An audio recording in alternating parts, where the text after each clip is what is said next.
السلام علیکم ورحمۃ اللہ وبرکاتہ۔ بسم اللہ الرحمن الرحیم۔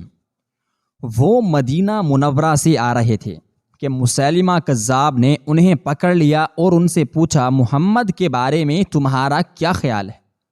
انہوں نے فوراً جواب دیا، وہ اللہ کے سچے رسول ہیں۔ اس پر وہ بولا، نہیں، یہ کہو مسیلمہ اللہ کا سچا رسول ہے۔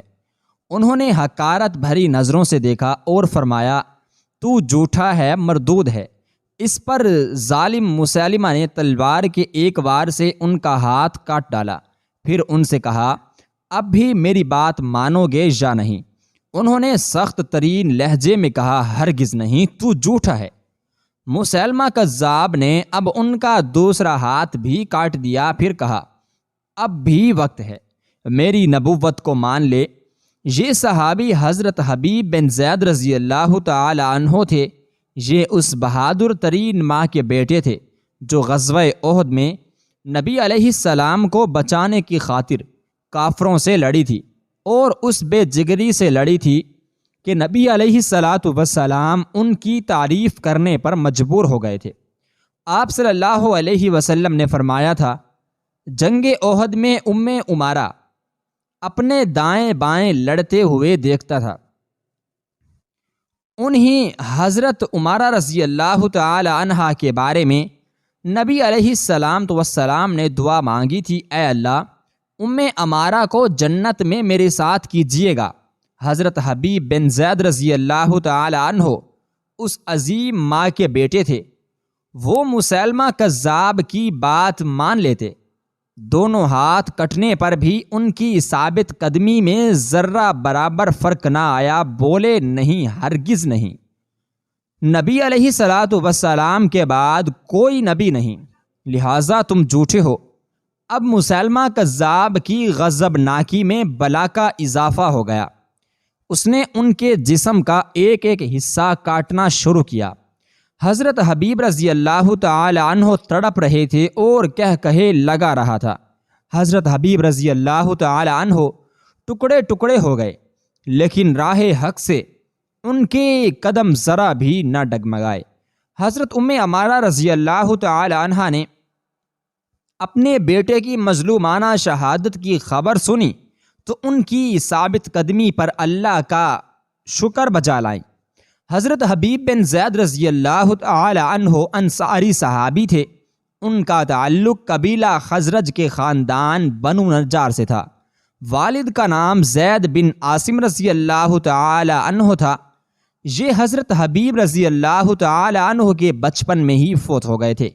3 ہجری میں حضرت حبیب بن زید رضی اللہ تعالی عنہ اپنے بھائی حضرت عبداللہ بن زید رضی اللہ تعالی عنہ اور اپنی والدہ حضرت امارہ رضی اللہ تعالی عنہ کے ساتھ غزوہ احد میں شریک ہوئیں اور آخر تک نہایت ثابت قدمی کے ساتھ لڑتے رہے۔ بعد کے غزوات میں بھی انہوں نے برابر حصہ لیا، یہاں تک کہ نبی علیہ السلام دنیا سے رحلت فرما گئے۔ آپ کے بعد حضرت ابوبکر صدیق رضی اللہ تعالی عنہ خلیفہ بنے۔ ان کے زمانے میں مسیلمہ کذاب نے نبوت کا دعویٰ کیا۔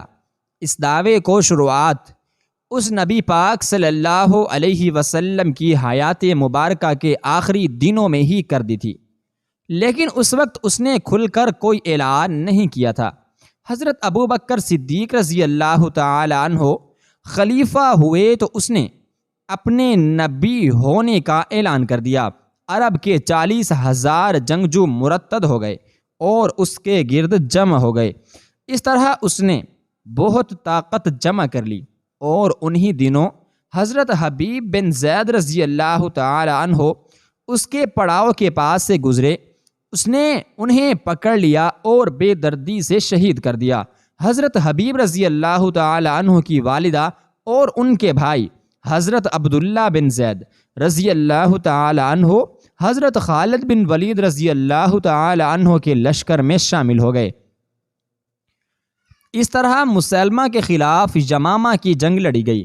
دونوں ماں بیٹے اس جنگ میں مسیلمہ کے خلاف بہت بہادری سے لڑے۔ لڑائی پورے زوروں پر تھی کہ حضرت امارہ رضی اللہ تعالی عنہ نے مسیلمہ کو دیکھ لیا۔ وہ زخم پر زخم کھاتی، اپنے نیزے سے راستہ بناتی اس کی طرف بڑھتی چلی گئی۔ اس کوشش میں انہیں 11 زخم آئے، ایک ہاتھ بھی کلائی پر سے کٹ گیا۔ آخر کار مسیلمہ کے نزدیک پہنچ گئی، اس پر وار کرنا چاہتی تھی کہ ایک ساتھ مسیلمہ پر 2 وار ہوئے اور وہ گھوڑے سے نیچے گرا۔